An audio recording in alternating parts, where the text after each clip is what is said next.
Hello guys, good morning, अस्सलाम वालेकुम, नमस्ते, सत श्री अकाल। क्या हाल है? आप सब कैसे हो?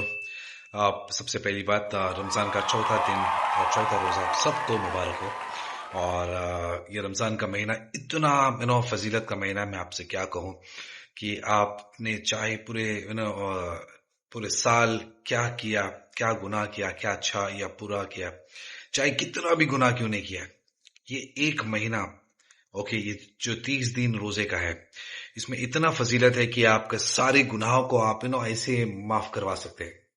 ओके, मैं कुछ चीज आपको बताने वाला हूँ इसी बारे में। बेशक आप जानते होंगे कि कौन से नबी है हमारे जो अल्लाह से डायरेक्ट बात करते थे।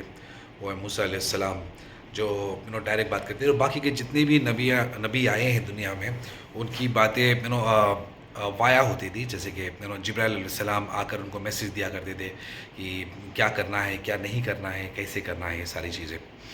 ओके, तो सोचिए, मतलब इतने सारे नबियों को भी जिब्राइल अलैहिस्सलाम का इंतज़ार करना होता था।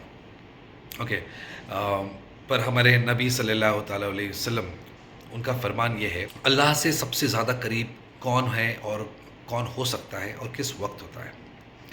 सो वो ये वक्त है, और वो कौन है मैं आपको बताता हूँ। जब रोज़े की हालत में, ओके, गला सूख रहा है, होठ सूख चुका है, भूख लगी हुई है, बदन सुस्त हो गया है, और इफ्तार के सामने बैठा होता है, और अच्छे से अच्छा नेयामत उसके सामने खाने का रखा हुआ होता है, पीने के लिए बहुत अच्छा स्वादिष्ट शरबत भी रखी हुई होती है, लेकिन वो अल्लाह के फरमान के बिना उसे छूता तक नहीं है।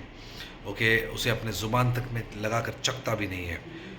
और उस समय जब वो रोजदार दुआ मांगता है, अल्लाह से मांगता है, तो अल्लाह के और उस बंदे के बीच में 7 पर्दे के बदले एक पर्दे का सिर्फ गैप होता है। मतलब इतने करीब अल्लाह और उस बंदे की दूरियां, मतलब करीब ही आ जाते हैं एक दूसरे के, कि और उनका फरमान ये है कि मांग मेरे बंदे, तुझे क्या चाहिए। और कहते हैं ना कि रोजे की हालत में, इफ्तार के सामने जब बैठकर दुआ मांगी जाती है तो दुआएं कबूल होती हैं।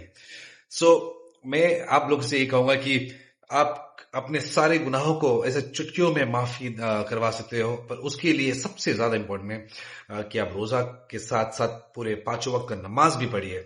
ओके, सिर्फ भूखा रहना इंपॉर्टेंट नहीं है, आपको रोजा भी रखना, रोजा के साथ नमाज भी पढ़ना होगा। दिल से बात कीजिए, बिना कोई मतलब रखे, जो चाहिए आप अल्लाह से बेफिक्र बेझिझक मांगिए।